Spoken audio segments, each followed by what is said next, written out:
What's good, everybody? Welcome back to another episode of the DVL podcast. I am your host, Rock Solid. And on today's episode, we're going to be talking about some issues that people face in relationships. And for the sake of a topic, we're going to call it relationship issues. But not only are we going to name the issues, we're going to also try to find some solutions on how to solve some of them, okay? Because all season we've been talking about relationships, dating, family, but there is a reason why a lot of our relationships come to an end. And the craziest part about it all is that most of the time we don't even know how it ends up in that place or in that situation. Sometimes you're left just holding the bag, trying to figure out what's going on. Like, is it me? Trying to figure out what hell happened here, and then like here it goes again. Well, today we're going to go into detail on how some of our relationships get to that point, but I'm also going to give you some solutions that I think, from a personal standpoint, will also help you either solve it or get out of it before it gets to the point of no return. Okay.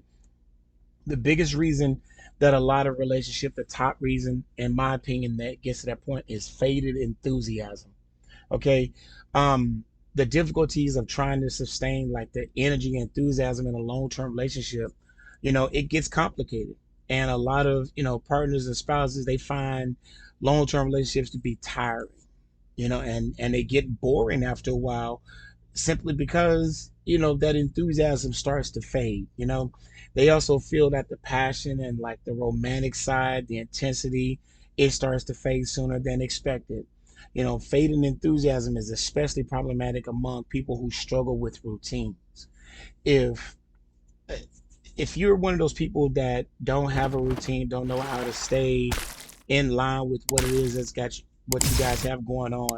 If you're one of those people that struggle in relationships where, you may be just a real laid back person and the other person is a high energy person, you're already on a collision course of doom at that point.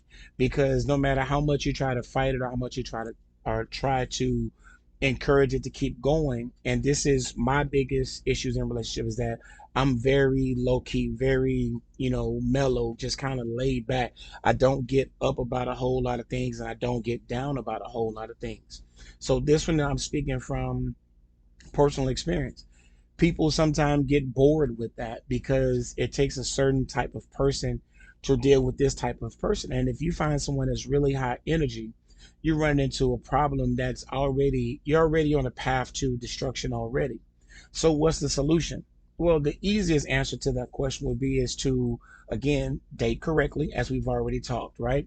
You date correctly and you ask questions, and you can tell during the dating process that this person is high energy, high volume. They're going to require a lot of attention, and that you have to do way more than you're capable of doing.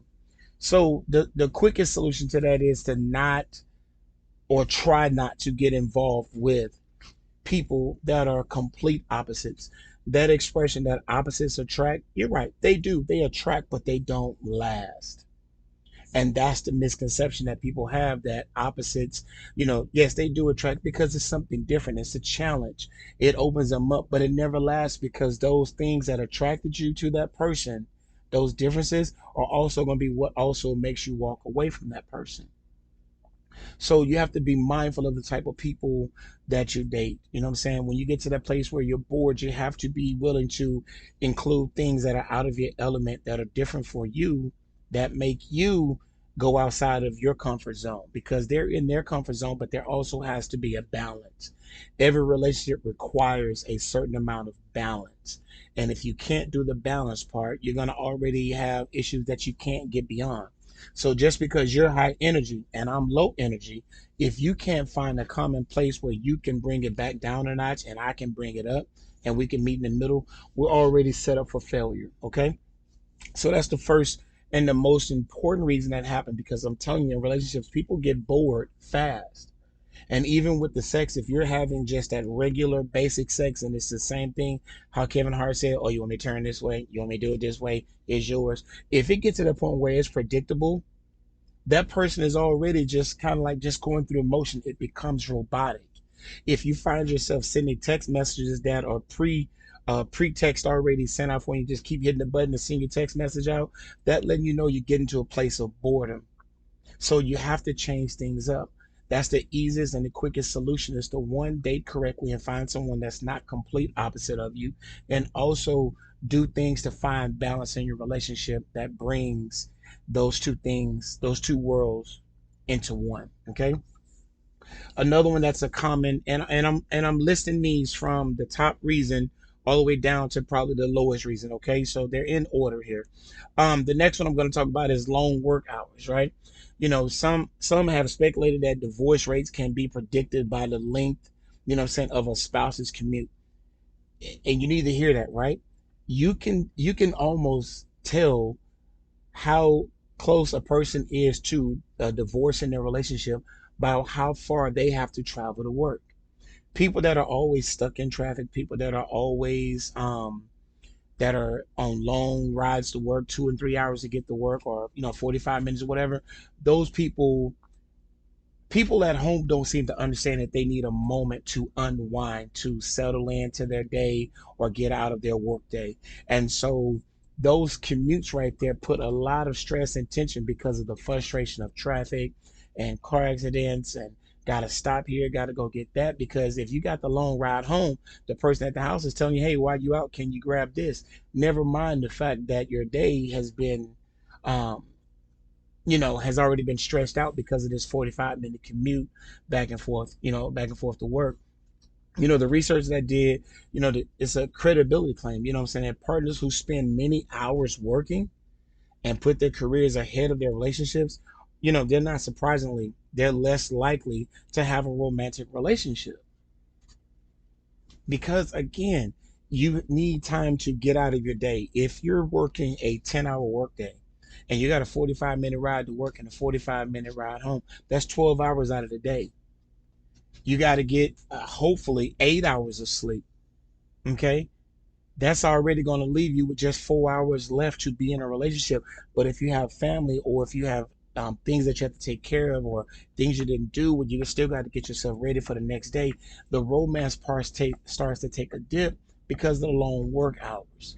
So what is the solution? You have to find someone, first of all, that is understanding of that situation. Okay.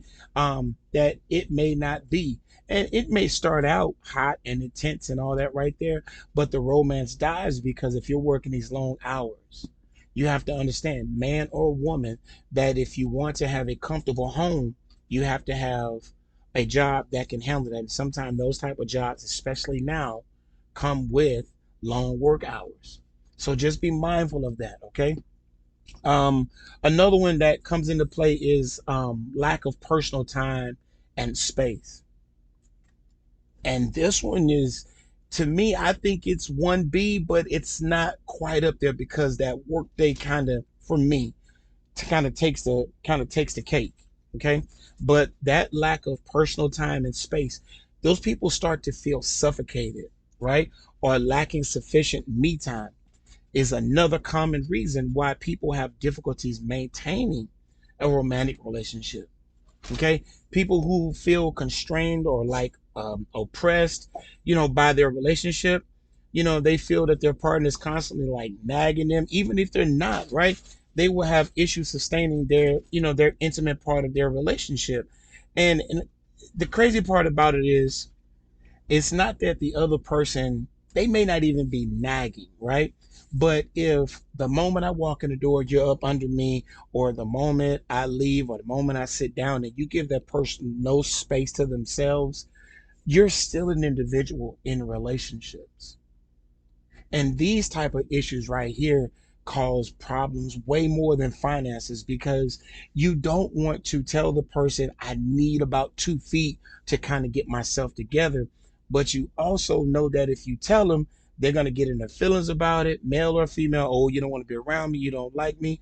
So what am I supposed to do?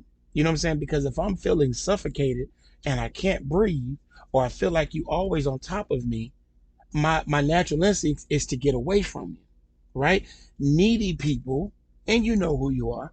Needy people are the worst, because if you require a lot of attention or maintenance or upkeep, and the other person doesn't, You're in a natural whirlwind already. The conflict is already started from day one. You know what I'm saying? If you are a needy person and you're always constantly talking about where are you, when you're coming home, when we're gonna do this, why we're not going there, that right there is portrayed as nagging. And I'm just giving examples here, right? So what is the solution to this? It goes back to again dating correctly. If again, I'm a low volume person, and if you are a high energy person or require a lot of attention, with the job that I have and the low volume type of personality that I have, I can tell you right now, you and I are not going to work. Even if you can tell me, oh, I can manage it, or I can do this, or I can do that, right? The bottom line is we're not going to work simply because you require more than I'm capable of giving because of who I am as a personality trait. So you have to recognize who you are first and foremost. And then once you recognize who you are, then you have to look for someone who can balance out who you are as an individual. Okay. That is the only solution to this type of issue in a relationship. When you feel like you constrained, like you can't go nowhere, you can't do anything, you know, again, that personality trait of a person, it wears them down. And the moment you start feeling worn down, that's when you get that suffocation feeling. So you got to understand, even if you're the person that is the high volume person, you got to understand that if your partner is not that person, you made a bad choice. But if you recognize it and you bring to their attention, maybe you require too much attention or energy than they're possibly able to give, and you have to come to a conclusion. We're not talking about people who've been invested in these relationships for 2 or 3 years, but you got to find some common ground if you're already invested. Okay, but if you're looking to figure out why you guys continue to have this problem, I'm trying to tell you, when a person can't breathe, they have a tendency to go where they can get air, and it may not be with you. It may be with someone else. So you have to understand that you have to give that person a chance to breathe. When I was married, whenever I came home, I worked in restaurants at the time. And whenever I came home, I needed time to kind of get out of my work day. The frustration, the irritation, the the crankiness and the irritability and all of that right there. I needed a chance to get out of my work day and get into my family time. And if you don't allow a person a few minutes to get themselves together and they can't have no time for themselves, what are they supposed to do? That's when they get off at 4 o'clock, but they don't get home until 6. They stop by everybody else's house before they come home. There is a reason for it. If your man is going to have a beer every day when you get off, there is something going on that he needs that space. That's something that you need to address. If your woman is going to a girlfriend house or staying late or doing this right here, you need to find out why. More than likely it's because they need space. And you already know if you're that needy person. You already know if you're that person that requires a lot of attention, that you wait on them to get home like a dog wagging their tail, waiting on somebody to come home so they can jump on them and all that. You know if you're that person, but you also know that your partner isn't. So you have to be very mindful of that, because if you're not mindful of it, you're putting your relationship on a path of destruction. Okay. Another big one that comes up is character issues, right? People who view themselves as like quirky, what I'm saying, or selfish, also have difficulties staying in relationships, right? More so people who complain often to their partner or to their, husband or wives or whatever, like reflecting deeper insecurities or character issues. They also find it hard to maintain a long-term relationship. What do I mean by that, right? Because I kind of threw some in there. Okay, I tell people, anyone that comes in contact with me as far as on a personal level, I tell you off the rip, right? I am kind of stubborn, right? I'm kind of stuck in my own ways. I am not for everybody. I am an acquired taste. right? I kind of have my own way of doing things. I like to do things my way because these are things that work for me that have made me successful. And I don't like to try things that may not be successful because failure is not an option for me. So I have my own quirky ways, which also makes it a struggle for me to be happy in relationships, right? Yeah, I was married for 20 years.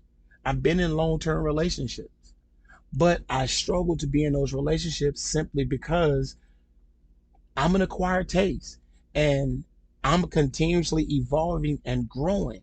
And if you're not, you're either being left behind, which makes me seem selfish, right? So it makes it a struggle for me to keep a long-term relationship. In order to be with me, sometimes people feel like they have to give up too much of themselves to maintain that relationship. It's another thing that puts us on the path of destruction. But I told you I've been in a long-term relationship. So what is my solution to this? I'm upfront with it. I put it on the table. I am not a person that likes to settle. I am not a person that I am very ambitious. I want more. I want more from you. I want more from my job. I want more from my children. I want more from life. I am not a content person. So these things, I put them all on the table. People don't have an issue with the good things about you. You got a job, you can cook, you can clean, you clean up behind yourself, this and that. They don't have a problem with that. They have an issue with the things that are deemed negative to them. So this is where in the beginning I put all these things on the table because I'm a full-fledged promoter of don't take away my choice. Give it to me and let me decide.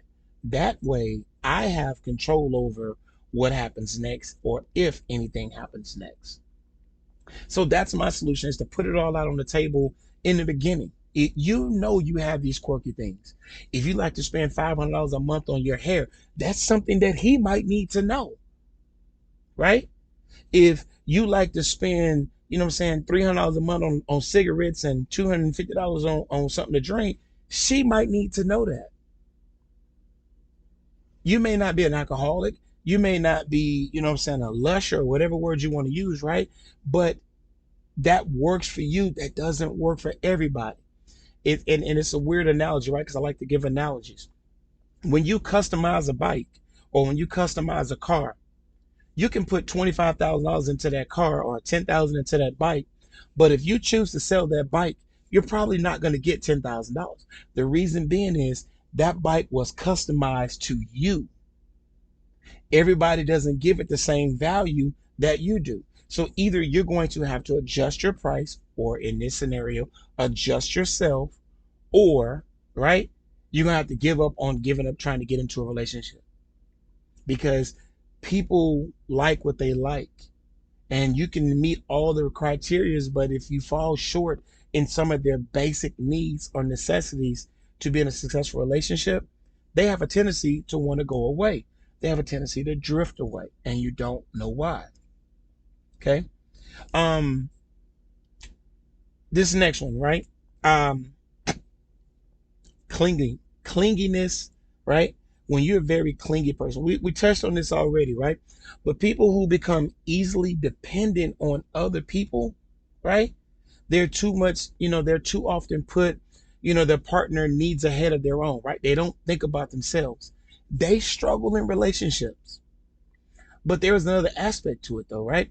People who exercise like constant control over their partner, or they easily become jealous of little things, right? Their partners, they have difficulties in relationship. So it's not just the clinginess part, right? It is the people who have control issues, right? You can't go here, you can't go there. Listen, in relationships, the other person's opinion does matter. But in layman's term, it's an opinion. You're entitled to it. Once a person gives you their opinion, it's up to you what you do with it. You can't force them to see things your way because at that point, it no longer becomes an opinion. It's now talking in terms of factual. And that's where the problem comes in at. And there's a thin line between those two, between opinion and speaking in factual, right? I like, I don't like what you have on, right? That's an opinion. You don't need to put that on. That is speaking factual. Now you're telling me what to do. Now you slide into that controlling aspect, right? I don't like your friends. Now you're going to that jealousy side, right? But if I tell you, hey, the people that you're hanging out with, probably not a good influence. Every time you get with them, you turn into a whole nother person. So, what is the solution to a clingy person? First of all, excuse me, avoid them. I'm just saying, you got to avoid a clingy person. If you're not into, or if you're not a high maintenance person, right? You have to stay away from clingy people because they are high maintenance. They're going to require more than you're possibly able to give. Stay away from controlling people. If you're in a controlling relationship, find an exit. Okay? If you can't go to the store by yourself, go to the bathroom and crawl out the window. I'm not even being funny. I'm being serious.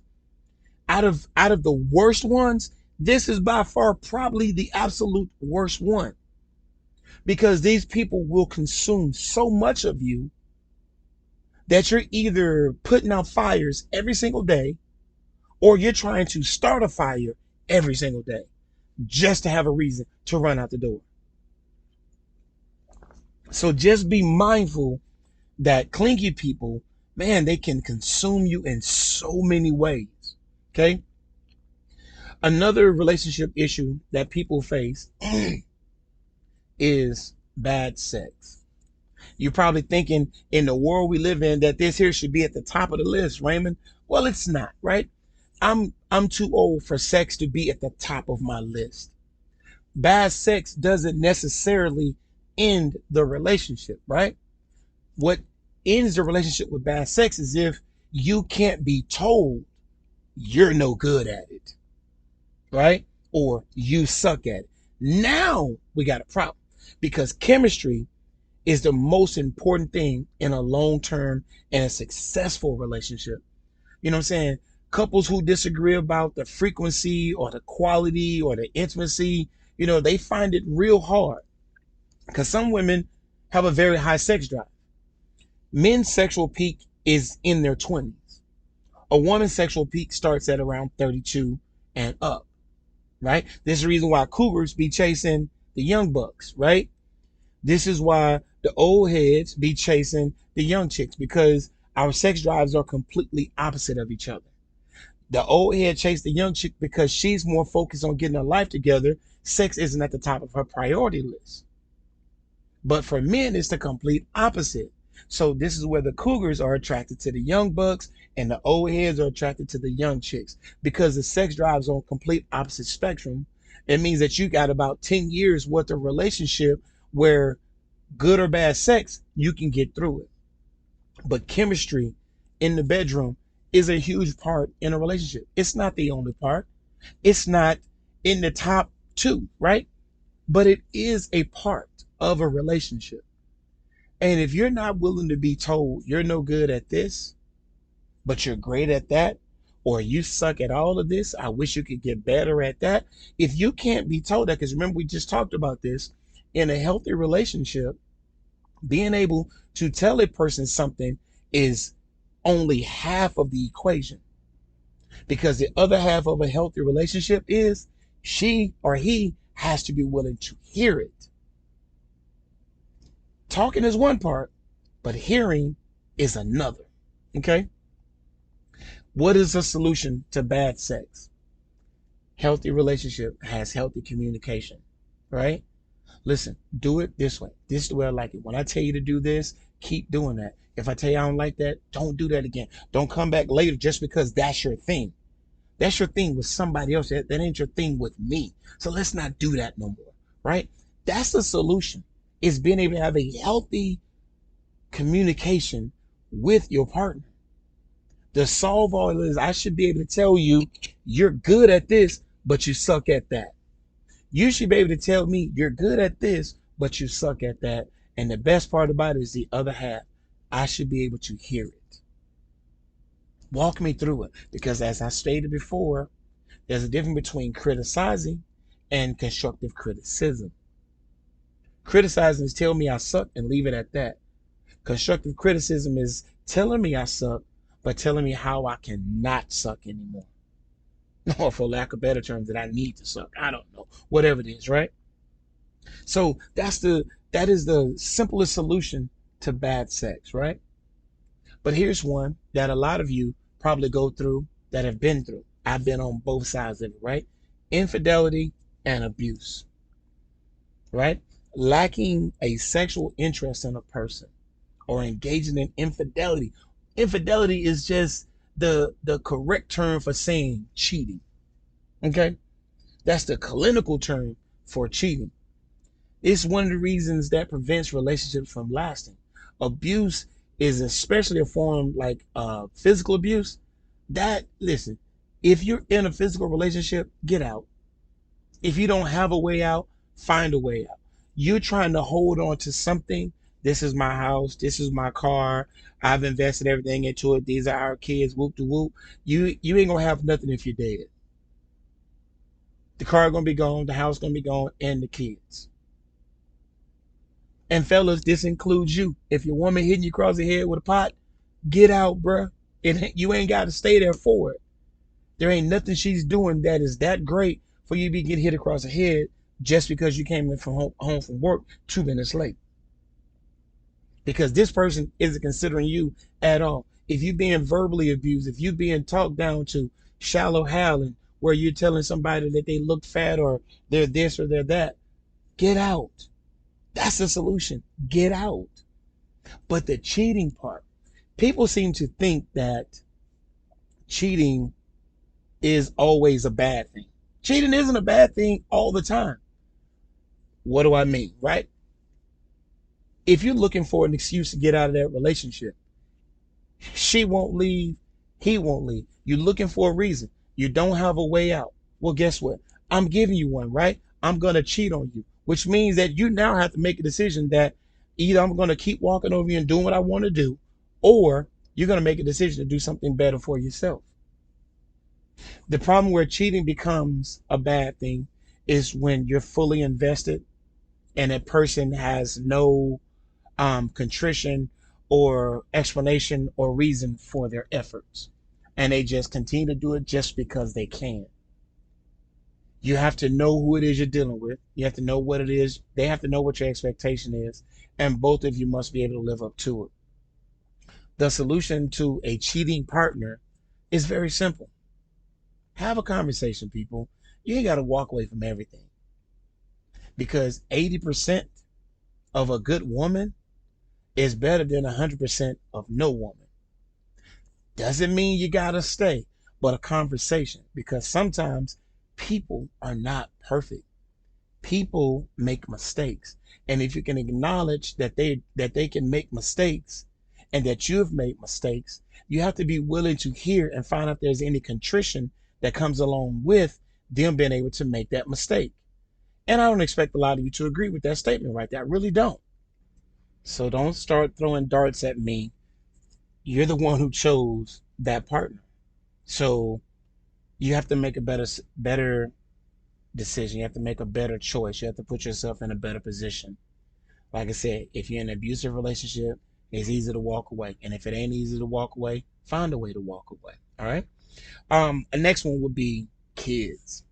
You would think that this would not be an issue in a lot of relationships, but kids are a huge issue in relationship. Kids sometimes are more of an issue in a relationship than the bad sex. Okay, because some couples with children, like feeling that their kids are, their kids absorb too much of their energy. If you are a single parent going into a relationship, and again, the ship part, SHIP, friendship, partnership, relationship, any type of ship means more than one, meaning you're inviting someone else into your personal space. Nobody's telling you to put your kids on the back burner, right? But if your kids are still 100% of you and he gets whatever you have left, the scraps, then you have an issue, right? If you have kids that you have openly said is out of control and you choose not to recognize it, or it becomes a huge issue when that person tells you that your kids are out of control, you have issues. Children are a huge problem because you have some people, and we're going to say women, right, that have been a single parent for a while and their kids have taken on so much of their lives that they don't know how to do anything else. This is why it's so hard to date them, because they've been single for so long that nothing seems to flow well. Either just getting to know them is a struggle, or having a phone conversation because the kids keep walking in, the kids that don't know how to say excuse me or wait on you to stop talking before they start talking. If you have these kids, you need to make sure you remember I said talk about the bad things first. This is something you need to put on the table. My kids ain't got no manners. My kids ain't got no home training, right? These are things you need to put out there, because if you're trying to get to know someone or get back into the dating scene or find out or talk to somebody, right? These are things that they need to know. Nobody's telling you that you got to check your kids or that you got to do that. But the moment you choose to get back out here into the dating scene and a person accepts the facts that you have children, right? They accept everything that comes with it, but there's also boundaries. There's also a level of, and whatever word you want to put behind it, right? There's always a level of how much are you willing to do XYZ.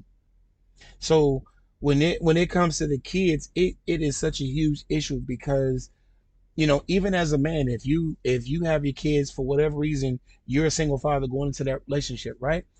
You don't approach it the same way as a woman, right?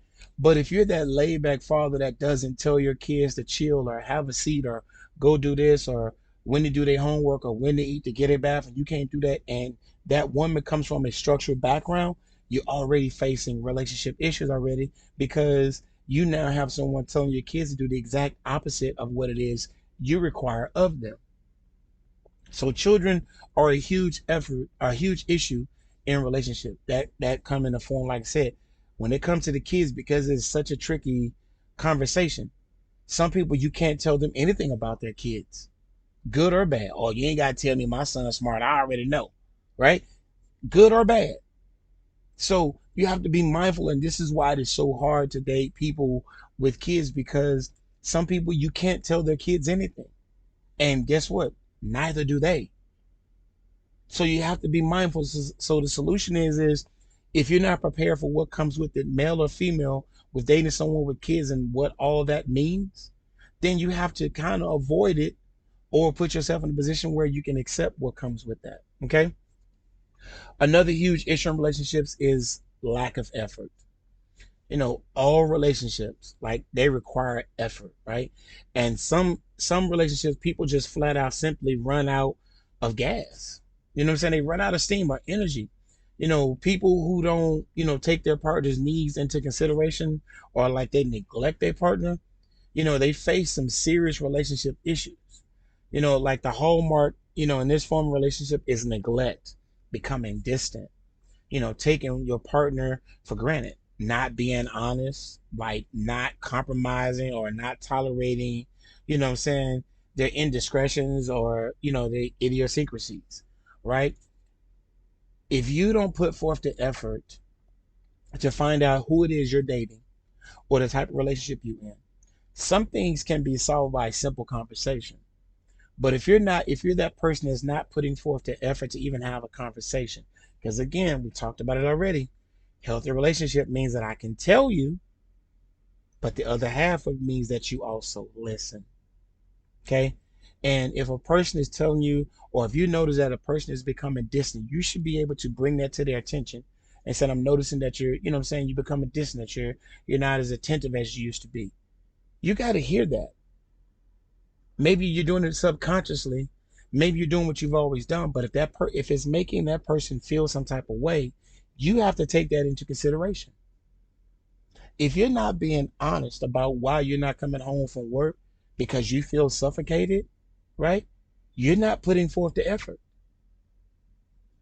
If I ask you where do you want to go for dinner, and you say it don't matter, and we end up, back at Applebee's, you excuse my language, right? You guys shut the fuck up at that point because you were given a choice first and you chose nothing. So if we've been here, every day this week, that's your fault because I like the chicken wings or I like the pasta. You said it don't matter. So here we are. But the effort comes in is that if the person is asking or requiring you to participate in the relationship, you have to take that seriously. Because if you're not willing to do any more or give any less or do anything different, you fall into this group of lack of effort. What's the solution to a person with lack of effort? You got to be willing to confront it. And I'm not talking about getting nobody's face, pointing your finger when I say confront. I mean, bring it to the forefront and say what's going on. How did we get here, right? Why am I feeling neglected? Why do I have to be this way? Why do I feel like you're walking away from me? Why do I got to be the person that has to distance myself from you? But the effort comes in when you're willing to have these healthy conversations and find a solution because you got to first want a solution to the problem.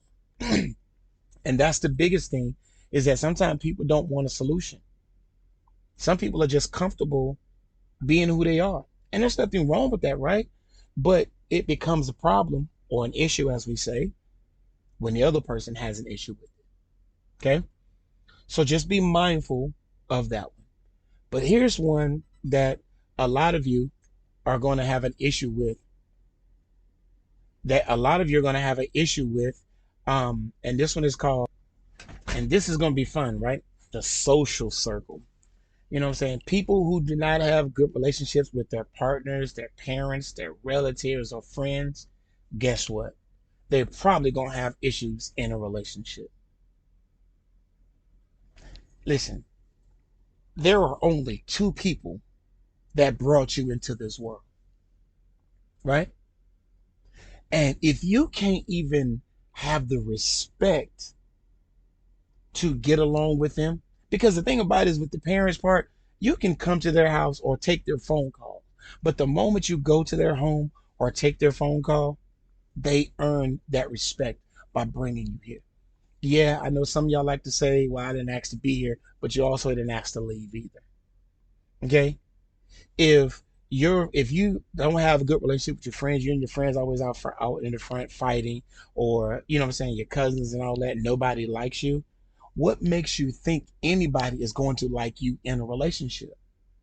You are only going to be good for whatever it is you're good at. And clearly, relationships ain't it. Let's just be honest, right? Relationships aren't it. Because remember the SHIP word, ship, meaning there's more than one. I give, you give. I take, you take. This ain't no give, and you say whatever, whatever, whatever, whatever. So if you can't maintain a relationship with your friends and family, what makes you think that you can maintain a relationship? And if they don't have no friends, what made you think that they were going to be able to maintain one with you? Maybe they do that thing with their tongue that you're like, I don't know, right? But common sense, this isn't even what I got to give you a solution for, right? Common sense says that if they cannot maintain personal relationships, they cannot maintain a personal relationship. Same word, different meaning. If they can't maintain a personal relationship with their parents, their relatives, and their friends, then what makes you think they can maintain a personal relationship with you? Clearly, they're intended to be by themselves. Everybody's not intended to be in a relationship. Okay? Another issue that people face in relationship is not being monogamous, right? People who have difficulties resisting temptation engage in, the cheating, the affairs, and surprisingly, they can't stay in a relationship. You know what I'm saying? That said, partners that need to be that need to be cheated on, or doing the cheating on their significant others, they face a whole different set of issues, an issue that you can't solve. Some people are raised that way. Some people become that way. Some people don't know how to not be that way. Neither one of those you have control over. If you've ever cheated, the statement says once a cheater, always a cheater. That is correct. But don't let people tell you that people can't change. I'm living proof of it. Been down that road before. Did the cheating, got cheated on. The contrition that a person shows, right?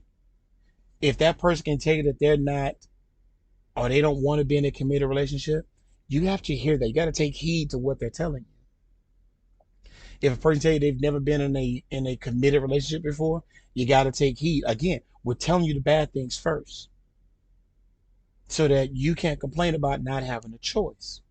Okay? It's going to drive a wedge between you and another person no matter what, but at least they have a choice in the matter. We're all entitled to make a mistake. You're entitled to make two or three mistakes. But just because you're entitled to those mistakes, the other person has to be entitled to forgive you, because it doesn't start and end with your mistake. Now, again, we're talking about mistakes. We're not talking about malicious intent. Okay. I'm a, the last one I'm gonna give is behavioral issues, right? Um, those are psychological problems. You know what I'm saying? If you got a gambling problem or alcohol problem, you know what I'm saying, or you know what I'm saying, you have to rely on family members like to like have an intervention for them. This is something you can't solve. But again, if you're asking questions, if you're paying attention, right? If they always got something to drink in their hand, they don't call it a drinking problem. They call it a solution to their habits, right? If you're not a heavy drinker, I am not a heavy drinker. And if somebody can drink way more than me, I consider that a drinking problem, right? If you drink to get drunk, that in most people's eyes is a drinking problem, right? Some people can drink and maintain a healthy conversation.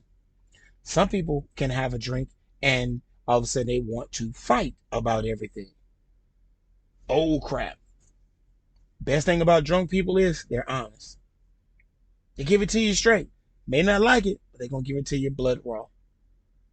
So you have to be very mindful of that. So what do you do? What is the solution to a behavior issue? Open communication. Tell them where the nearest counselor is. If they want that relationship with you, right, then they have to be worse. First of all, willing to hear it. Secondly, willing to see it. And then thirdly, willing to do something about it. If they want that relationship with you, male or female, your opinion only matters if I deem it something I care about. So just be mindful. So the solution is you have to be willing to say it, and you also have to be willing to accept what comes next. Lack of effort or a whole lot of energy into trying to solve that problem. Listen, the most important part of all of this is like with the research that I've done, is that I found like these traits tend to be, um, they depends on a person's gender, right?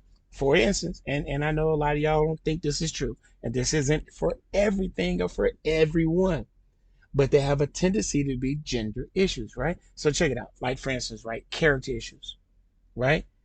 This is something that is likely to be found mostly in women. Women can't be told they have flaws. Not all, but a lot of them cannot be told that they have a flaw. You're either downing them, you're either downgrading them, you're either talking about them, you're trying to put them down, you only see things that you're not my ex, whatever, whatever, whatever, right? That normally falls into the women box. But the fading enthusiasm, that's commonly found in men. If you want to know who's going to lose interest in that relationship first, more than likely it's a man. Some things are just what they are. And again, it's a common trait. It doesn't mean that it's the holy grail, right?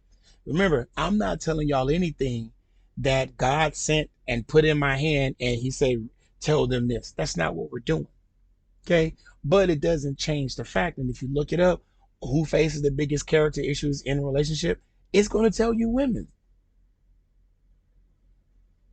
Not all, but some. Not a majority, but not none of you.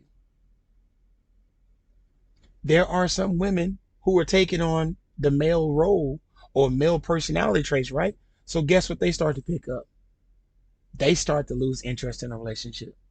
They're no longer excited about it because they're what does Steve Harvey tell you? Act like a lady, think like a man. You keep listening to that dingbat shit if you want to, okay? Excuse my language. But for all the people that I talk to, the one thing that everybody came up with that is um, many of these problems are compounded, right, by the modern way of life that we live in right now. And there was a direct reflection, you know what I'm saying, a mismatch between the old school thinking and the modern conditions is likely to account for many of these factors, many of these issues that have emerged that we've talked about. This is because there's an old way of thinking and there's a new way of doing things. The old way isn't necessarily wrong, and the new way isn't necessarily right, but they're two different mindsets. So you have to be very mindful of who it is you're trying to deal with. If you are a modern person and you're looking to slow down, you might want to deal with an old head, right? If you are an old soul, as they call it, got some old parents, and you're ready to get your life going, you probably don't want an old head because our way of thinking is completely different, male and female. You know, in the old school train of thought, like enthusiasm and intense romantic feelings, and what I'm saying, would be a motivating, what I'm saying, people to start in a relationship. But that's not the way the society that we live in right now. They're not looking for romance. They're not looking for like a happy, enthusiastic relationship. That's not what they want. So that old school thinking and his modern way of life is completely different. You know what I'm saying? You're expected to reside in a relationship with progress as an old school, right? Like in your grandparents' context, right? The support, the protection, and the what I'm saying, the benefits and all that, would take over, providing the incentive to, what I'm saying, for people to keep that relationship. And in a modern condition, these things are absent, right? Like um just I don't even know the right context to use it in, right? But this new modern way of thinking, whenever it came about, right, it's starting to fade away. People aren't excited about relationships anymore. People are just in relationships. You know what I'm saying? People aren't trying to be romantic. People aren't trying to go on dates. People are looking for likes. People are looking for comments and views. People are getting engaged, trying to do these big these big whopping engagements so that people can see how they're pretending to be happy. Betty Wright says sometimes, those flowers mean maybe we can just be friends. You know what I'm saying? Most time when people trying to go big, they've done something wrong and they're trying to show the world that I've changed and I want everybody to see that I'm not the different person. Here's my woman or here's my man. They're trying to do something, you know what I'm saying, to make up for it. Or as we like to call it, overcompensating. People don't have the incentive to stay in relationships anymore because society tells them that if you make a mistake, walk away. If you lie to me one time, walk away. If you cheat on me, walk away. That's what society tells you. But the same society that's telling you to do these things are also in full-fledged relationships that they got the same issues that they're telling you to walk away from, they're using you as their lab rat. Oh wow, she was able to do it even though he cheated on her and he was sorry she didn't find out, he told her, you know what I'm saying, da da da. They don't take that in consideration. You're their lab rat. They're using you to find out if that's an option for them. So be mindful of who you're getting information from, right? So what does all this mean? You're probably asking yourself, like, what does it mean? I'm glad you asked, right? There was a time a lot of us, understand people, older people kept family together through good and bad times. You know what I'm saying? The motivation was to keep the family together. And now, the moment things get a little rough, people run for the hills. People are out. It's beyond their comfort zone. Is that what we're teaching our kids? Is that what society's showing them? I don't know the answer to that question. But people will run and start over as if nothing is wrong. And they just continue to leave a trail of bodies everywhere you go. I'm a firm believer in you're entitled to make mistakes, but it's what you do after that mistake, right? I've been cheated on and I stayed in that relationship. We didn't end because that person cheated. We ended because of a lot of other unaddressed issues, right? I've done the cheating and I've stayed in that relationship, but it's what you do next that determines what's going to happen next. You got to be willing to put your boots on, put your tool belt on, grab your hard hat, and you got to build a solid foundation in any relationship, any partnership, any friendship. You got to be willing to put the work in because no matter how many times you tear down that building, the foundation is still there. Relationships are going to have issues. That's an add on. That's an added garage. You can tear down that garage, but you can always rebuild as long as your foundation stays the same as an individual. You got to have your own foundation as an individual, and then this person has theirs. We come together, and now our foundation is as one. We're building. I built the bathroom, you built the kitchen. I built the garage, you built the living room. I built one room, you built that room. We both built the master bedroom. That's what it takes to be in a successful relationship. But also, when you have issues, you have something that you can fall back on. That's why what you do in the beginning of a relationship, you have to continue to do it throughout a relationship. Even the best relationships run into problems sometimes. You know what I'm saying? You're both tired from work, or the kids are working your nerve, they having issues at school.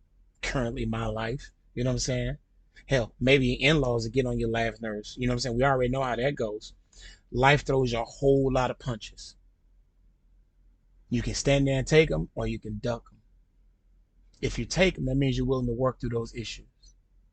If you duck them, that means you're running. And there's nothing wrong with either one. Don't let people tell you that staying and fighting for your relationship means that you're a weak individual. But don't let somebody tell you that staying and being stupid makes you strong. They're not one and the same. You know what I'm saying? Problems are going to arise, but only the strong will survive. When do these relationships, you know what I'm saying, start to have these common problems? Like, listen, love eventually fades. As time passes, the body starts to change, right? People have made mistakes. Sometimes they become inevitable. Sometimes things become incorrectable, if that's for lack of a better term. You know what I'm saying? What was once a toxicating thing, like, you just made you steamy and hot and ready for it, it becomes intoxicating, which is now a problem. If you don't correct things, and they may seem so minor or so minute to the other person, but if you're not willing to address things that are a problem for you in the beginning, they are going to be the reason you walk away in the end. If you got a mud deal or if you got older family members, they've told you that. What you look over in the beginning is going to be exactly the reason why you leave in the end. Much of these common relationship issues that couples face are minor, right? And it can be easily avoided with effort, communication, and respect. Those bumps along the road, you know what I'm saying? It doesn't mean that marriage isn't possible. It doesn't mean that a marriage can't survive. But if you ain't willing to put forth the effort, if you ain't willing to show some enthusiasm, right? If you ain't willing to correct your character issues on your own, not with my help, but on your own, because you got to fix you. I'm responsible for self. You also have to be responsible for self. If you're aware of these things going in, if you decide to get into that relationship, then you accept what comes with it. But if these things were hidden from you, once you find out about them, you have a choice. Nobody's saying be stupid. We're saying be smart, willing to try, but also not willing to stand there and be a dummy. Every relationship gets to a point where it's on the verge of collapsing. None of us are perfect. You know what I'm saying? But if you know that you're not perfect, you got to be also willing to accept the fact that the other person may not be perfect as well. People got character flaws, right? And they're natural, and you got to accept them, or you can move on. But if there's behavior, right, that's not something you can fix.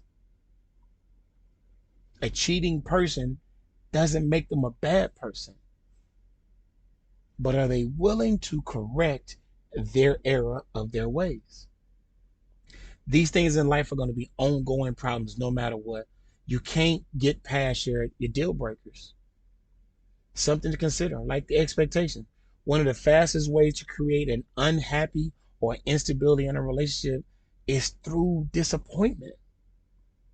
And there are very few things that can create disappointment as quickly, right, as unrealistic expectations or unclear expectations. These two things right here, if you're telling me that you're expecting me to be rich by the time we move in, we may never move in together, right? That's unrealistic.